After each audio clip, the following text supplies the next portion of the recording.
Welcome to 50 Ways to Succeed at Work, where you hear stuff about ways to succeed even the most well-intentioned colleagues, advisors, careers officers and HR departments may never get around to mentioning.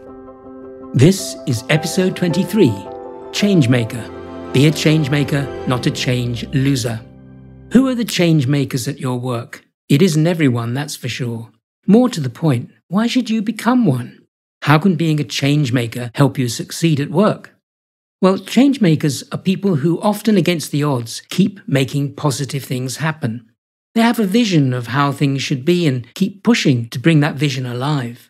You don't have a vision? You can still be a change maker by supporting those bent on bringing about positive change.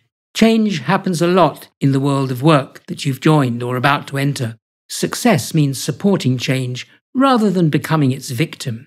The kind of changes you may encounter will be varied, sometimes quite small. For instance, your previous manager gets promoted or leaves. You and your team colleagues must now adapt to a new person with a different management style and expectations. Or you require a new co-worker. Now you need time to get to know them. You may even be asked to help them transition into their new job. Just as likely, you may face a reorganization that throws up all sorts of possibilities. Not all of them immediately welcome. Yet another form of change to come winging your way could involve new and challenging technology.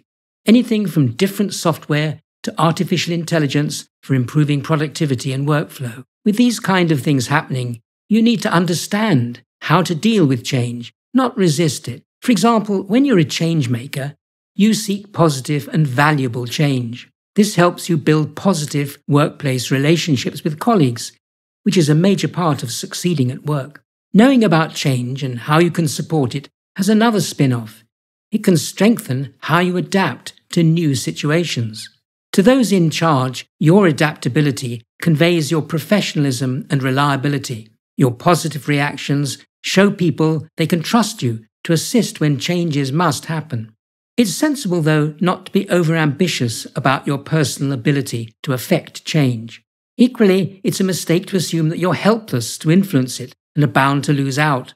As a change maker, you're productive and proactive, not merely reactive. Take responsibility for being part of the change effort. For example, look for its gains and reject seeing only the downside.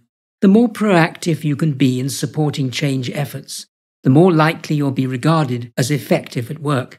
You have a choice: be a change maker or a change loser. Change losers ignore or deny the gains that changes creates. They say things like, "It ain't my fault you keep turning me on. It ain't my fault you got me so gone." Or they say, "It's pointless. Don't you know?" They say, "It's not my fault. It's pointless. I've done enough. What more can I do? It's not my fault. They're doing this to me. Why are they letting us down?" Such adverse reactions of these erect an invisible sign over your head reading "change loser."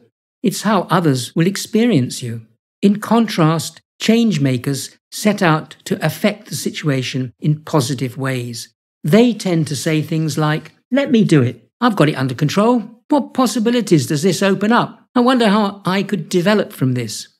Influential change makers push boundaries. Their responses to the change may include, "I bet this means we can do something new here. What would happen if? Let's look at the bigger picture." So which of these two types of responders, change makers or change losers, are you likely to be? Which one do you want to be?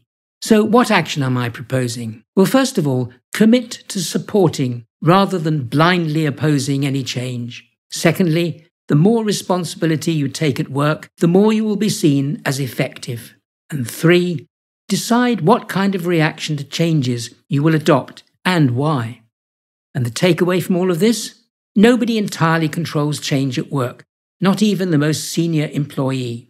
Instead, responding to change in a positive, supportive way can contribute to your success at work. You've been listening to an episode of Andrew's 50 Ways to Succeed at Work. For more episodes, subscribe free to my regular weekly podcasts.